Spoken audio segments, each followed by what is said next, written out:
9강입니다. 54쪽입니다. 9번째 강의입니다.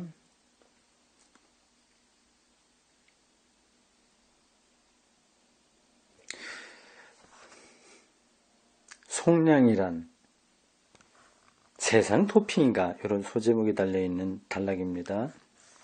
속량, 속함을 받았다고 하는 겁니다. 노예가 팔려가잖아요. 노예에서 벗어나려면 돈을 지불해야 되지 않습니까? 근데 그런 거를 속량이라고 하는 거죠. 그러니까 우리가 예수님을 통해서 죄로부터 속량받았다. 그런 교리가 있지 않습니까? 그게 도대체 뭔가 하는 거죠. 이것도 그냥 기독교처럼 교리가 시작될 때 뭐 위에서 뚝 떨어진 게 아니라 지금까지 우리가 앞에서 공부한 거를 전제한다면 헬라 철학 그리고 영지주의 시대정신이었어요. 그게 그런 것들과의 대화와 그것을 관용하고 그걸 극복하는 차원에서 나온 거로 볼 수 있죠. 그런 거 아닌가 읽어보겠습니다. 참 그노시스란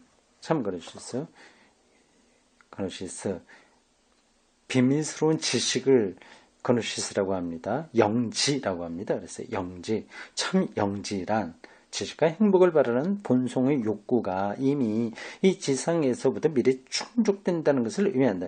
이미 여기서 완전하게 영적으로 만족한다. 그걸 전제하는 거죠. 영지주의란 그렇습니다. 본성의 욕구라는 스토아 철학의 관념은 신플라톤 철학에 계승되어 있고 중세 그리스도교 사상에도 큰 영향을 미쳤다. 위에 인용문들에서도 뚜렷이 나타나듯이 이것은 시대정신과 잘 부합한다. 그 당시 시대정신이죠. 시대정신. 그 단어를 여러분들이 잘 아실 겁니다.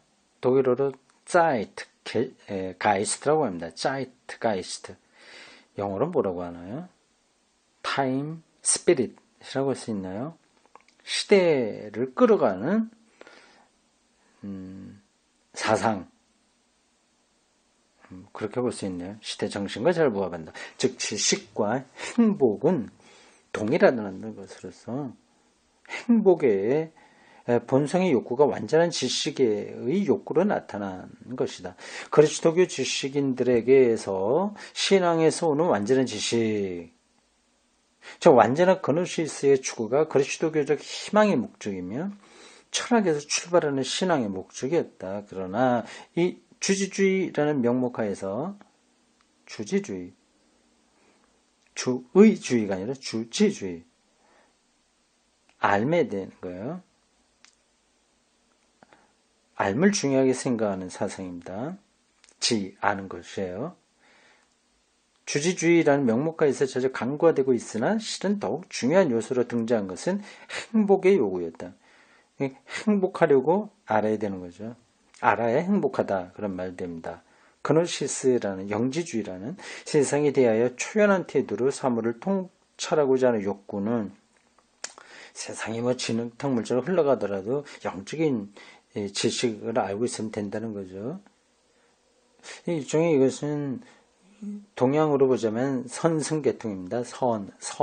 그러네요. 말하고 보니까 나도 모르게 정확하게 제가 짚은 것 같습니다. 동양 불교에서 얘기하는 선이요, 선. 그가 그노시스하고는 맞닿은 부분들이 제법 많습니다. 그러니까 도사들이 남자에 들어가서 계속 화두를 붙들고 깨우침을 얻으려고 하는 거 알겠습니까? 이제 그게 그노시스하고 비슷합니다. 그런 욕구는 세상으로 정치적으로나 특수한 처지에 살고 있었던 특정인들에게 나타났다. 그리스도교의 신론이 그리스도교의 신론이 참 그노시스로서 전파될 수 있었고 하나님을 아는 것이야말로 참 영지다 하는 거죠. 또 그처럼 매력을 발휘할 수 있었던 것도 바로 이 때문이다. 니체는 그의 도덕기원론에서 도덕기원론 주어 게네알로기 데어 모랄 도덕기원론에서 이 사정을 가리켜 도덕상의 노예 반란은 한 자체가 한이 서려있다 할 때 그 한 자체가 창조적인 것이 되어 가치를 낳음으로써 비롯된다고 했다. 여기서 니체가 무의식 중에 가리키고 있는 것은 바로 그노시스다. 영지. 그노시스는 세계의 부정의 그 특징이 있다. 아무것도 아니야. 흘러가 버려. 무의미해. 그러니 그거를 꿰뚫어 보는 게 행복해지는 지름길이야 하는 논리죠. 자아의 적대자로서 체험되는 세계에 대한 이 부정을 니체는 하나의 창조 행위로 보았다. 그러면 이 세계의 부정, 세계를 부정해보는 거예요. 부정에 관심을 가질 수 있었던 사람들은 누구였던가? 세상에 대한 한을 하나의 세계관으로까지 발전시킬 수 있었던 사람들은 누구였던가?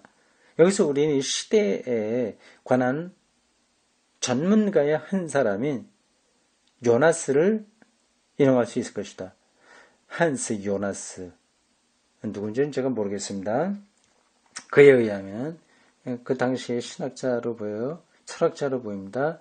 그에 의하면 그것은 바로 바울의 고린도 교회에서 볼 수 있는 사람들과 동일한 계층의 사람들, 즉 역사의 대세에 외면당하고 출세의 기회가 없어서 세상에 영향력을 행사할 수 없었던 사람들인 노예와 빈자, 가난한 사람과 천민들이었다. 이들에게 영지가 어필할 수 있었다는 거예요. 그러나 또 이 계층의 사람들은 정치적인 권력에서 쫓겨난 한때는 지배계급을 형성하고 있었던 사람들이며 민주정치와 귀족제도가 몰락한 이후로 결국 이 새로운 권력이 지배하는 이 세상의 운세에서 그저 순종이나 할 수밖에 없도록 선고받은 사람들이었다. 비주류로 밀려난 사람들입니다. 이 사람들은 동방종교의 세계 부정을 세계를 인정하게 되면 자기들의 위치가 도저히 성립이 안 되는 거죠. 위로가 안 되는 거죠. 그래서 부정했다는 거네요. 세계 부정을 자기네의 진리로 체험했다. 그들의 눈에 나타난 세계는 기계적인 타율의 세계예요. 인간에게 감옥이 될 수 있을지언정 적극적인 과제와 자유의 장소가 될 수는 없는 세계였다. 이거를 이제 깨달으면 영지에 도달하는 거죠. 요것도 어디서 인용을 했는데, 한번 볼까요? 각줄 한번 볼까요? 번호가 2번이었습니다. 요나스 나오네요. 1954년도 괴팅겐에서 낸 책입니다. 그노시스 운트 슈펫 안티커 가이스트. 후기 고대 영지주의와 후기 고대 슈페트 안티커 고대 후기의 정신 영 이렇게도 볼 수 있습니다. 그러나 여기에는 또 적극적으로 또 한 가지 중요한 면이 있다. 여기서 인간은 나 자신이 세계와 대립된 존재임을 발견하게 되는 것이다. 대립. 히랍 철학에서처럼 자기 자신을 세계 일부로 이해하지 않는 것이다. 옛날에 영지주의자들이 이렇게 생각했다는 겁니다. 이게 옳다 그르다를 얘기하는 게 아니라 그런 배경에서 기독교의 속량 교리가 나왔다는 거죠. 히랍 철학에서처럼 자기 자신을 세계 일부로 이해하지 않았다. 히랍 철학에서는 일부예요. 코스모스예요. 잘 조화가 되어 있어요. 세계에 적응을 해야 됩니다. 이 정신세계의 또 한 사람의 전문가인 루돌프 불트만은 이 점을 이렇게 규정하고 있다. 인용한 부분입니다. 여기서는 히랍인들의 자아관과 반대로 인간의 자아가 모든 현세적인 존재와 근본적으로 다르다는 것이 뚜렷이 드러난다. 인간은 근본적으로 세계와 다르며 따라서 세계 안에서 고독하다. 인간에 대하여 비단 타자일 뿐만 아니라 또 감옥이다. 고노시스에 대한 설명입니다. 그래서 하나님을 믿는 그리스도교 신앙이 제시하는 해방의 희망은 저는 특수한 양상을 띠게 된다. 그런 시대 정신에서 특수한 양상을 띠게 됩니다. 불트만에 이어서 말하고 있다. 이 해방이란 오직 인간을 자기 자신으로부터 해방시킴으로써 감옥에서 해방시켜주는 하나의 속량으로서 나타날 수밖에 없다.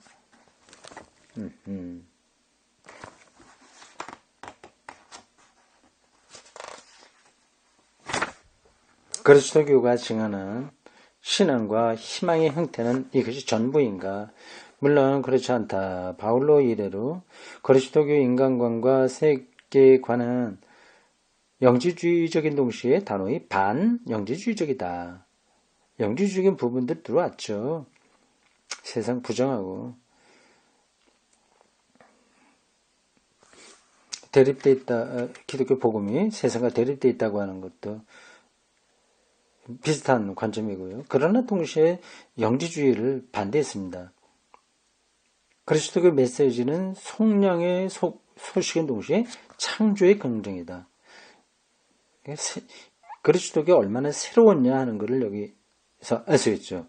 기존에 있었던 세계관과의 대화가 완전히 없는 게 아니에요. 그래서 역사적인 맥락 속에 있습니다. 역사적인 맥락 속에 있으려면 그 시대 정신과 같이 대화해야 되거든요.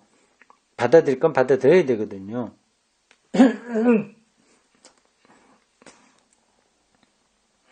그러니까 뭐 이런 거죠.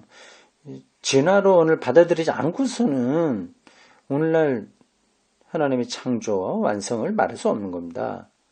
진화론을 지금 계속 부정하려고 하잖아요. 그거는 영지주의에 속하는 겁니다.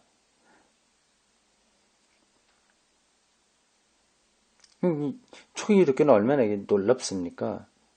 속량의 교리로서 영지주의적인 것들을 받아들이면서 동시에 그걸 단호히 배격하는 창조 차원에서 이야기하고 있어요. 그것은 세계로부터의 속량을 전하는 동시에 세계 안에서의 증언을 촉구한다. 하나님의 창조를 중심에 놓은 거죠. 그걸 벗어나는 게 아니라 그 안에 들어가 있는 거죠. 진화도 하나님의 창조 사건이니 그걸 받아들여야 되는 거 아니겠습니까? 근데 그거를 창조과학이라고 하는 애매모호한 표현으로 거부하고 있으니 다시 우리는 고대 영지주의로 돌아가는 겁니다. 그리스도교의 희망은 불안을 극복한다. 그리고 그 까닭은 이미 시작된 그리스도인의 새로운 존재에서 체험되는 기쁨과 감사가 이 불안에 못지않게 큰 비중을 차지하기 때문이다. 다만 그리스도인이 세상으로부터의 속량을 강조하여 적극적으로 현세를 긍정하기를 회피할 수밖에 없었던 것은 세상 도피적인 모습을 나타낼 수밖에 없었던 것은 한동안 그들이 정치적으로 무력한 소수자를 이루고 있었기 때문이다. 그 사회 소수자들, 사회 저변층에 있는 사람들을 중심으로 그렇게 구성원들이 되었기 때문에 그렇습니다. 십자가에 달려 죽은 자를 따르고 있으니 그럴 수밖에 없죠. 이 정치 이전적, 그 정치 중심에서 밀려난 이러한 국면의 그리스도교 신론에 관해서 매우 두드러진 한 신뢰를 들 수 있다.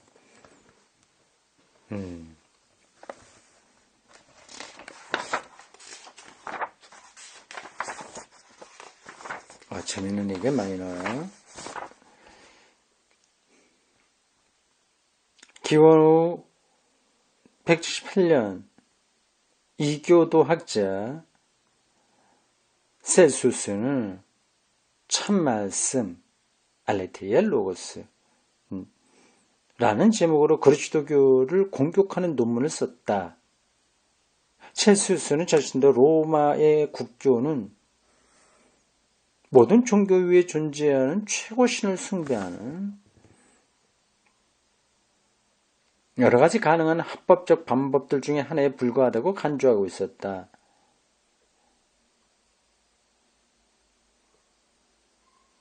그러나 그는 그리스도인들이 타협 없이 황제 숭배를 배척함으로써 무책임하게도 로마 제국의 기초를 흔들어 놓고 있다고 비난했다.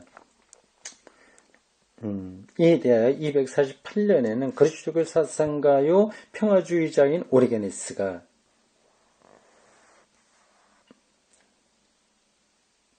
첼수스론, 황제 숭배를 반대하는 그리스도교를 비판한 이 첼수스의 주장에 대한 반대, 그렇죠? 이름으로 반론을 내놓았다. 여기서 오리게네스는 귀족들이죠. 왕족이죠. 을 비판하고 황제 통치의 가치를 상대화하여 오늘날의 표현으로 말하자면 정치적 유토피아라고 할 수 있는 하나의 이상을 전개하고 있다. 만일 모든 로마인들이 그리스도교 신앙을 받아들인다면 기도를 통하여 적에게 승리할 것이다. 혹은 전혀 전쟁이 없으실 것이다. 이렇게 얘기했습니까? 기도를 통해서 적에게 승리한다. 이게 뭐 주술을 이야기하는 건 아니죠. 그리스도인들이 이미 기도로서 통치자들을 지원하고 있다는 것이다. 기도한다는 것은 거기에 마음을 담는다는 것이고 그 기도대로 살겠다고 하는 거니까 한 마음으로 된다면 전쟁에서 승리하는 거죠. 논리가 그렇게 전개됩니다. 다시 인용한 부분입니다. 독실한 신자일수록 통치자들의 영도하에 더 많은 협력을, 그것도 전장에 나가서 수많은 적군을 닥치는 대로 죽이는 군인들보다도 더 많은 협력을 하고 있다. 전쟁을 도모하고 동맹을 깨뜨리며 평화를 교란하는 온갖 악령들을 우리 그리스도인들은 기도로서 쳐부수고 있다. 평화를 기독교인들이 올곧게 밀고 나가고 있으니 정말 로마를 위해서 필요한 사람들은 아니냐 그 뜻이죠. 오리게네스는 그리스도인들도 정치 지도자의 지위를 맡으라는 셀수스의 호의적인 요구를 배격하고 보다 신성하고 더욱 필요한 하나님의 교회에 대한 봉사야말로 더 인간에게 이로운 일이라고 주장했다.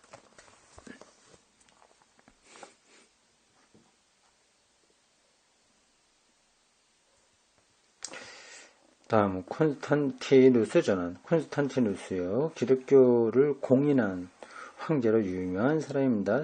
313년인가요? 밀랑 칙령으로 했죠. 콘스탄티누스적 전환.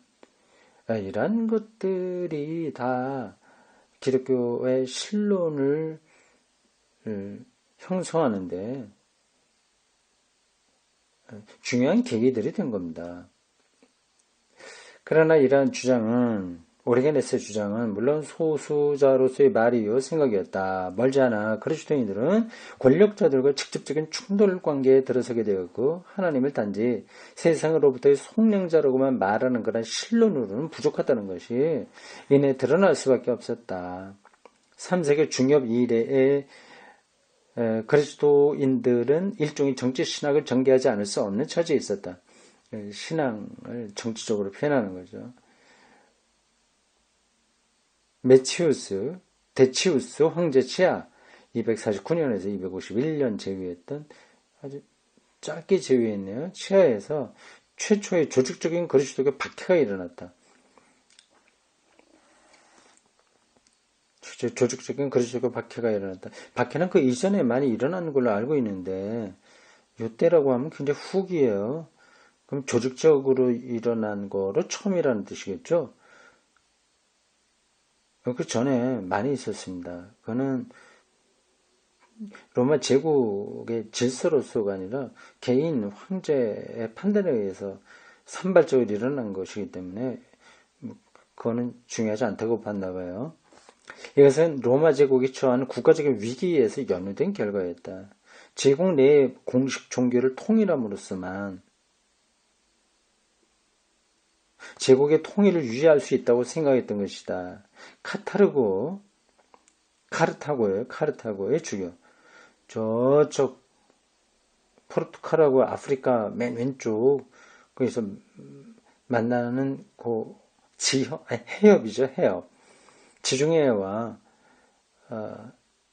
대서양 그 사이를 관통하는 해협, 거기 딱 있는 도시인 것, 카르타고 유명한 도시예요.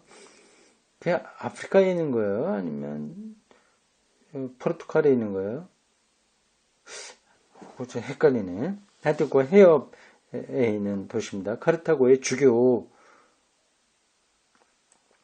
치프리아누스는 멸망이 가는 세계에 대하여 최후의 싸움을 벌여 순교를 감수하라고 호소했다.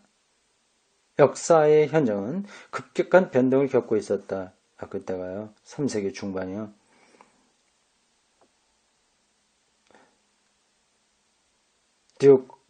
디오클레티아누스 황제가 로마 제국의 붕괴는 그리스도교의 영향력 때문이라고 해요. 또다시 혹독한 박해를 가하는가 하면 황제 숭배를 안 하니까요. 기독교가. 그 퇴위한 지 불과 6년 후인 311년에는 병약한 그의 후계자 갈릴리우스 황제가 갈러리우스 황제가 다른 통치자들과 더불어서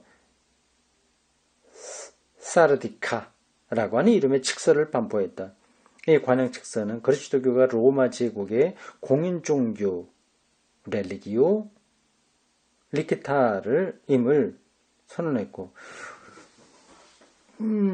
이로써 그리스도교는 로마 제국의 국교가 될 가능성도 있게 됐다. 그래요? 311년에 이미 곧제 준비가 됐군요. 그리고 불과 2년 후 콘스탄티누스 황제가 등극하죠.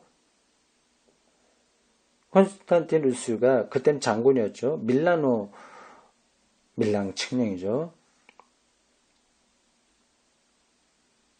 장군이 아니죠. 황제죠. 황제가 몇 사람 있었습니다. 2사람인가 3사람인가. 전쟁에서 이겨서 한 사람으로 통일된 거죠. 콘스탄티누스가 전쟁에서 이겼습니다. 그때 에피소드가 좀 있긴 있어요. 콘스탄티누스가 밀라노 칙령으로 유보 사항을 철폐했다. 유보. 공인시키는 걸 무조건 해버린 거죠. 그러니까 갈레리우스는 어떤 유보 조건, 뭐뭐뭐뭐 하면 그렇게 하겠다고 하는 건데, 콘스탄티누스는 뭐뭐 하면을 빼버린 거죠. 콘스탄티누스는 당시 그리스도인과 후세 사람들에게 최초의 그리스도인 황제로 통하고 있었다. 황제로서 최초 그리스도인이 된 거죠. 실제 믿음이 있었는지 없었는지는 모릅니다. 세례는 거의 죽기 직전에 받았습니다. 정치적인 목적으로 그리스도인이라고 나섰을지도 모르죠.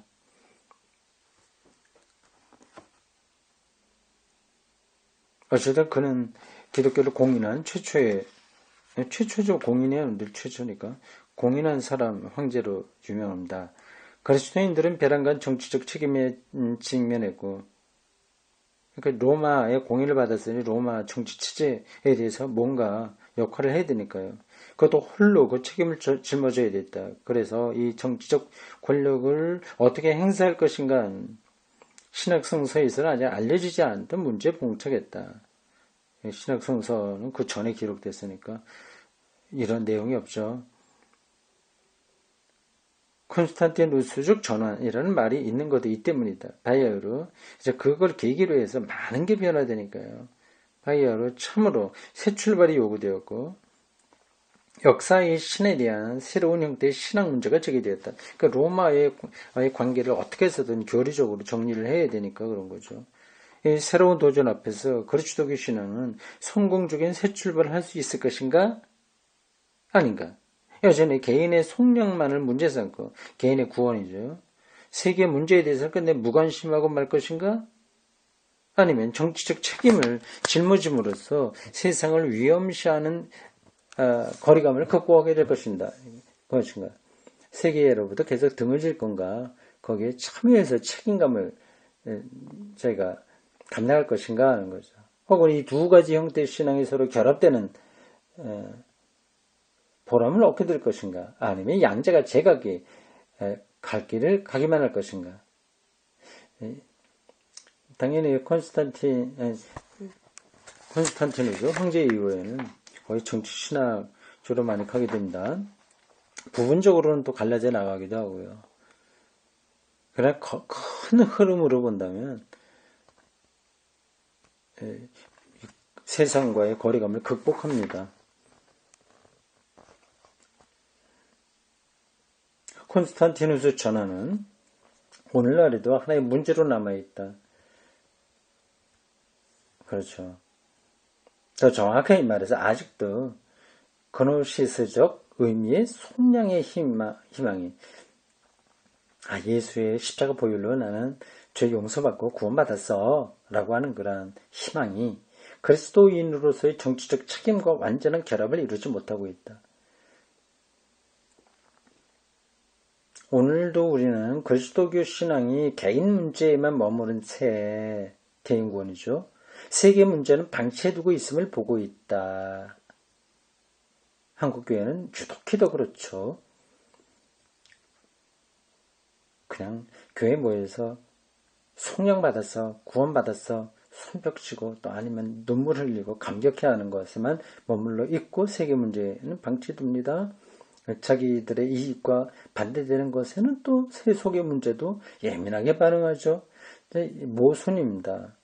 그리스도교가 세상에 기여하고 있는 것은 일종의 위기조정이 고적이거나 위기조정에 큰 어려움이 나타났을 때 중간 역할 그런 정도 이거나 세상의 정치적 목적을 강행하는 데 만족한 상당한 한몫을 해주고 있으니 성전, 전쟁하는 거를 기독교적으로 합리화해주는 거 이런 게 한몫을 해준다는 말의 의미입니다.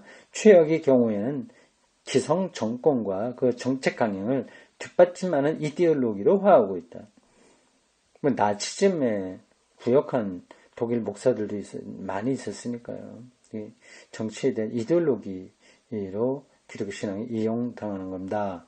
이 같은 태도는 여러 가지 형태의 신론과 상황에서 나타난다. 여기서 우리는 역사상으로 이런 현상이 나타난 몇 가지 신뢰를 들어보기로 하자.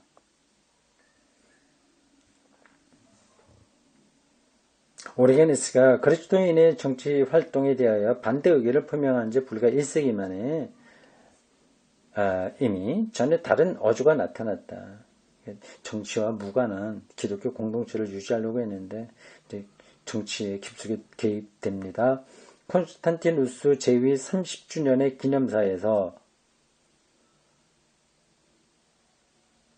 황실 신학자 유세비우스는 역사 안에 하나님의 활동을 자기 자신의 구체적인 정치적 체험과 결부시켜 보려고 했다. 유세비우스.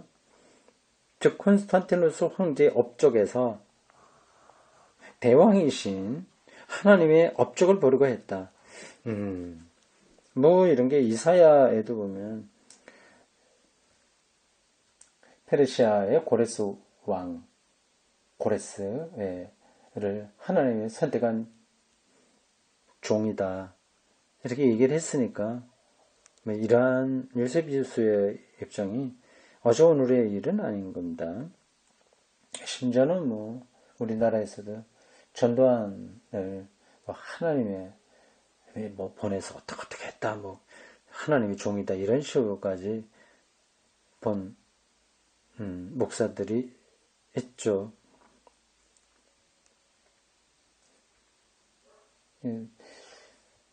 최근에는 뭐예요? 극동방송 이사장인가 그분이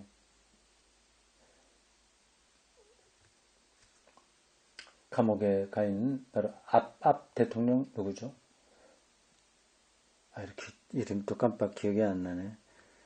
그분을 예수 그리스도의 순환과 그분의 고생하는 것을 예수 그리스도의 순환과 연관시켜서 설명을 했다고 하는데 참 딱하죠. 어쨌든 이거 콘스탄티누스 황제의 업적을 하나님의 일로 보려고 했습니다. 유세비소 황실신학자예요. 동방에서도 서방에서도 그리스도교 저술가들은 그리스도교의 지배로 성취되는 로마와 로마 제국에 대한 하나님의 특별한 소명이라는 테마를 다루었다. 보다 비판적인 견해를 가진 아우구스티누스의 제자이며 알라릭에 의해 로마의 정복과 약탈을 체험한 사람인 오르시우스도